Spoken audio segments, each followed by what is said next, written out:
Hi, and welcome to the podcast. My name is David Maldo, and I'm the founder and CEO of Let's Do Video, where we cover business communications, team productivity, with, of course, a focus on video. Today we're recording. I just want to thank my friends at RecVC at mns.vc for providing this recording software. And today my guest is good friend David Danto. David wears many hats in our industry. Today he is here in his IMCCA hat. So David, can you please introduce yourself and let us know a little bit about what the IMCCA is and its role in the industry? Absolutely. Pleasure to be with you, David. As you said, I do wear many hats in the industry. I'm a consultant with Dimension Data.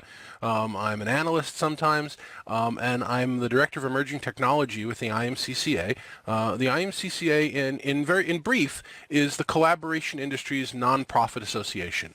So if you're in the collaboration industry, if you're a manufacturer, you should join. If you're a consultant, you should join. If you're an end user, you should definitely join because it's free. And I've been with the association now over 5 years, and we do some really good things at a lot of events. We're the educational partner for InfoComm when it comes to collaboration and a lot of other fun events. Excellent. And speaking of events, there's one coming up in a few weeks in San Jose, which is the reason I asked you here today. Can you tell me a little bit about that event and what the IMCCA has planned for this? Absolutely. As we're speaking right now, it's actually a little over a week away. InfoComm Connections is a show that InfoComm does. They've done it. This is the second time they're doing it now in San Jose. They did it in New York at the end of last year. I've been, strangely enough, since I'm in the New York area, I've only been to the San Jose one. But it's coming up on March 3rd and 4th. And the IMCCA is going to be putting on a program there called Collaborate that I've written and that I'm moderating. It's going to be a lot of great information around the collaboration industry. Excellent. So there's going to be panels or discussions or... Yeah, we're holding 3 panels on March 3rd, on the first day of the session, and I think that they're really exciting and they're topical. They're things that in the industry we need to be talking about right now. The first panel is going to be on security of collaboration, security of AV. I'm sure a lot of the people are aware of the incident that happened a few weeks ago. At this point now, where an AMX panel was discovered by a security consultant to have had essentially what they called a backdoor. In a superhero name, and when they found that, they found another one, and I believe a lot of that was innocent, but it just kind of highlighted the issue that I found and actually gave the keynote on in San Jose a year ago, which is when you're dealing with a lot of these integrated AV rooms. In many rooms you have 10, 15, 20 different components from 20 different manufacturers, all using different protocols for their firmware, most of them not being secure. And we found a lot of problems when I did this personally with Dimension Data for one of our clients. They asked us to come in and do an assessment of their security infrastructure around their AV rooms, and we discovered things like passwords provided in clear text and only admin level passwords, and updates not applied to known vulnerabilities. And the interesting thing is when people in the AV industry that are doing collaboration rooms traditionally have built these rooms, they'll build one or they'll build 20 or they'll build a building, and they'll have their designs and they'll put in all of their systems, and once they're done, they're done. Maybe the video endpoint might get an update somewhere along the way, but nobody really updates the control processor, and nobody really updates the firmware in the audio DSP, and nobody updates the firmware running the other switchers and other things in the systems. They just kind of sit there. So for AMX to have come out and said, oh yeah, that's a known vulnerability, and we've removed it in our software is all well and good, but again, from my days as an AV end user, nobody's updating their AMX or Crestron touch panels. So we have all these vulnerabilities out there, things sitting on the network, and this panel will really discuss what should people do going forward. I'm an advocate for a lot of the one-piece systems that are sold by Cisco and Polycom and Crestron and some of the others. So when a patch comes out, you apply it once and the whole system is fixed. But there are other points there as well. Josh Schrago, one of the AV industry's up-and-coming people, is joining me. Crestron will be on that panel. Cisco will be on that panel. We'll have a lot of people representing the industry. We've invited Harman. Hopefully they'll join us as well. I'm not sure, but we would like to really get a wide consensus in the community around what to do and how do we secure these rooms and collaboration systems going forward. That's a really good topic. I'm becoming more and more concerned about security.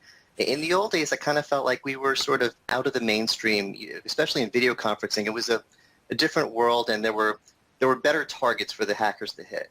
So I would put video conferencing endpoints outside the firewall and not worry about it. And I recently did some testing I put an endpoint outside the firewall, and it was just bing, bing, bing. I was getting hit. So they're out there, and they're looking for us. So I personally am going to try to be more aware of security, and it's definitely an important topic for us.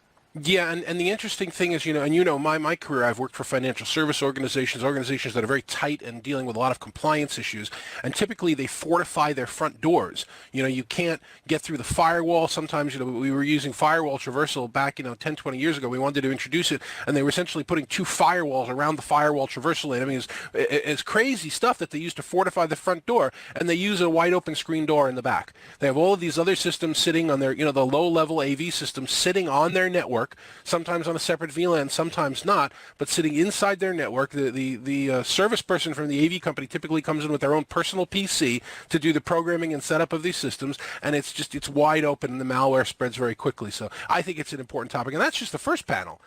The second panel, we're going to talk about the growth of the huddle room space. This is the year of the huddle room wars.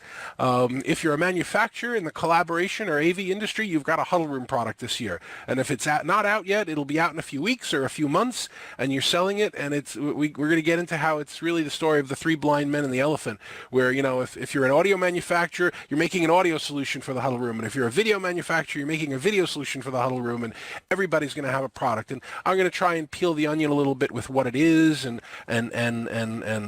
what manufacturers are out there and what are the pluses and minuses. Do you bring your own device? Do you not bring your own device? Is there a PC in the room? Do you avoid PC and go with appliances? So it's going to be an interesting topic at InfoComm in June this year. I know we're going to talk about this in more depth, and I believe we're also going to have a huddle room lab set up so people can come play with it. But for InfoComm Connections, our Collaborate session, we'll be talking about this. And again, we have people on the panel from Crestron and from AVI SPL.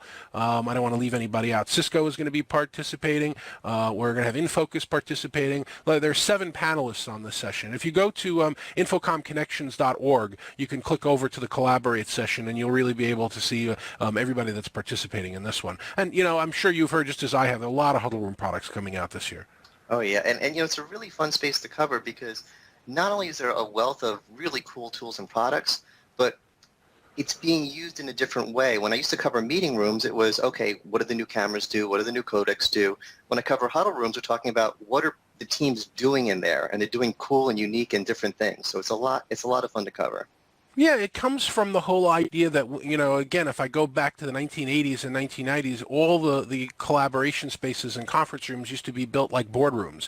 10, 20, 30 people, build it for bear, multiple components, do anything anywhere. And those rooms, for the most part, weren't really used in enterprises, at least not really heavily, for the technology. They'd be used when you need a big meeting room, but nobody really used the technology in the room. And what you'd have is those rooms would be empty because they're the CEO's room, or they had a CEO's meeting not using technology. And 3 or 4 people would be wandering the halls trying to find a place to meet. I can't use that room, it's booked. I can't use that room, it's booked. So now we flipped it, thankfully. And, I was a pioneer talking about this a few years ago. Now it's pretty much the mainstream. Everybody understands this is the way we're going, is we need less and less of those big, complicated rooms and a lot more of these 2, 3, 4-person spaces that do 1 or 2 things really well, that are very functional. And I think it's going to be a great exploration of the topic.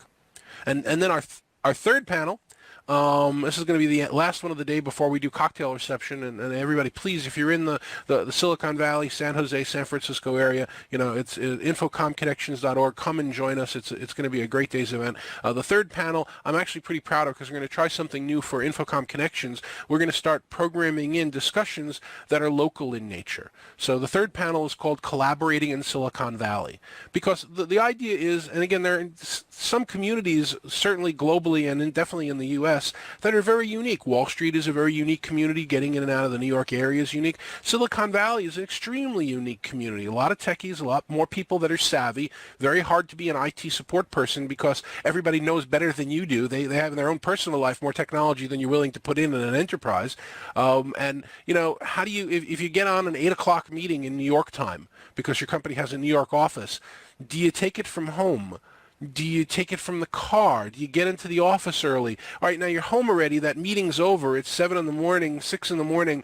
Do you then go into the office? Do you work from from home? Is working from home still an anathema?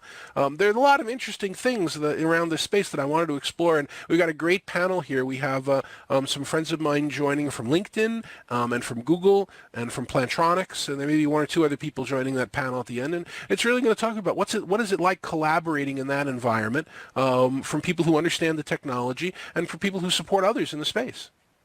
Excellent. I think I love the topic, and even on a higher level, I loved the approach. I think this approach is going to be great for our industry. We used to have the approach of, we came up with this cool technology, and we'll put it out there, and the users will find something cool to do with it.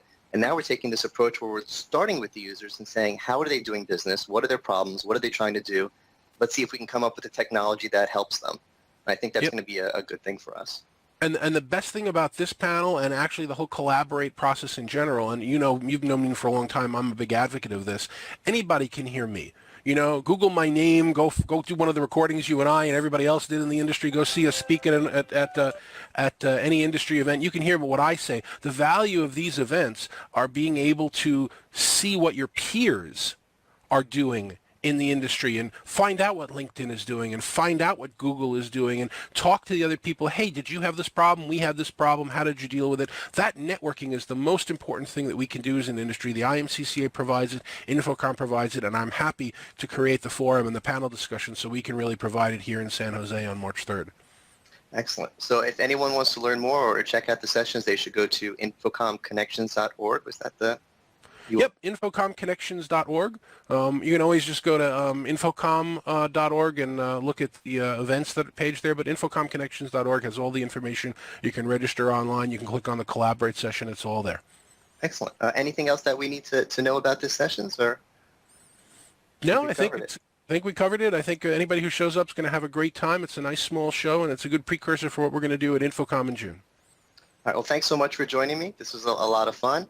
And for more content like this, please check out the website at letsdovideo.com, and please sign up for my newsletter at letsdovideo.com/newsletter.